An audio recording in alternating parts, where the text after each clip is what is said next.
पास्ते का सामान मंगाया, घर जाके मम्मी खाएगी। अरे चोर, मेरा बैग, चोर, मेरी बेटी। ओ अंकल, हेलो, आप कहाँ लेके जा रहे हैं मेरी बेटी को? अरे कुछ नहीं मैडम, मैं तो आपके बच्चे को लेके यहाँ सीढ़ियों पे बैठा था। आप जाके चोर को पकड़िए ना, अपना पर्स देखिए। नहीं कोई बात नहीं, कोई जरूरत नहीं है। और वैसे भी जाने दीजिए चोर को, मेरे पर्स में इतना कुछ खास था नहीं। अरे मैडम कैसी बात कर रही हैं? कैसे कुछ नहीं था? उसमें आपके पैसे होंगे, डॉक्यूमेंट्स होंगे, डेबिट कार्ड, क्रेडिट कार्ड, कुछ तो होगा ना। आप जाके उस चोर को पकड़िए, मैं इसको देखता हूँ। लाइए। नहीं अंकल, कोई बात नहीं, वो मैं अपने हस्बैंड से बोल के पुलिस में कंप्लेंट लिखवा दूंगी। अगर पकड़ा जाना होगा चोर तो वैसे ही पकड़ा जाएगा। थैंक यू सो मच, आप जा सकते हैं यहाँ से। अरे मैडम बाद में कुछ नहीं होता, बाद में चोर नहीं पकड़े जाते। आप जाइए उस चोर को पकड़िए, इसको यहाँ छोड़िए, मैं हूँ ना इसकी देखभाल करने के लिए। आजा बेटा आजा। हाँ दूर करिए, एक बार बोल दिया ना, दूर रहिए मेरी बेटी से। अपने काम से काम रखो, वरना भी शोर मचा के सबको यहाँ पे इकट्ठा कर लूंगी। सब समझ में आ रहा है मुझे क्या करना चाह रहे हो तुम।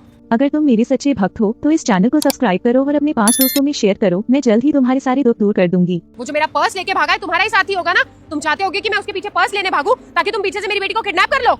अरे मैडम फालतू ना बकवास करने की जरूरत नहीं है मेरे से। आपकी एक तो मैं मदद कर रहा हूँ और ऊपर से आप मेरे पे गुस्सा कर रही हो। जाके चोर को पकड़ो ना, मेरे पे क्या बैठ रही हो? एक तो मैं तेरी मदद करने की कोशिश कर रहा हूँ और मदद नहीं करने दे रही है। जा भाड़ में जा।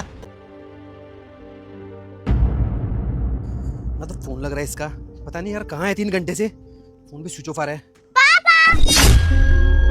बेटा कहाँ थी तुम? पता है मैं कितना डर गया था। और तुम कहाँ गई हुई थी?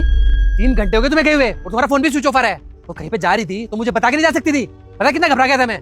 मेरा फोन चोरी हो गया है, लेकिन शुक्र है कि हमारी बेटी आज बच गई। उनका बस चलता तो हमारी बेटी को ही उठा के ले जाते। क्या क्या हुआ? वो सिटी मॉल से शॉपिंग करके मैं और चिया बाहर निकल रहे थे। इतने में एक आदमी मेरा पर्स चोरी करके भागा। जैसे मैं उसके पीछे अपना पर्स लेने के लिए भागी तो उसका दूसरा साथी एक बूढ़ा आदमी था, वो पीछे से चिया को ले जाने लगा। वो तो शुक्र है मैंने वक्त पे मुड़ के देख लिया, वरना वो तो चिया को अपने साथ ही ले जाता।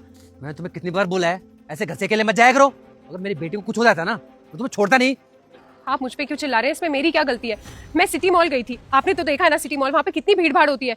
चोरों की इतनी हिम्मत हो गई है कि इतनी भीड़ वाली जगह पे दिन दहाड़े बच्चा किडनैप कर रहे हैं। वो तो शुक्र है कि चिया आज बच गई। अगर चिया को कुछ हो जाता ना तो मैं खुद को कभी माफ नहीं कर पाती। मुझे तो ऐसा लगता है कि अब घर से बाहर निकलना ही सेफ नहीं रहा। अच्छा तुम मुझे ये बताओ, तुमने पुलिस कंप्लेंट की है? नहीं, मैंने पुलिस कंप्लेंट नहीं करवाई। मेरे पास फोन भी नहीं था और मैं और चिया बहुत ज्यादा डर गए थे, इसीलिए हम घर आ गए। चलो चल के पुलिस कंप्लेंट करवाते हैं। हमारी बच्ची तो बच गई लेकिन किसी और की नहीं बचेगी। ये चोर ना शहर में खुलेआम घूम रहे हैं, इनका पकड़ा जाना बहुत जरूरी है। चलो जी। आओ बेटा।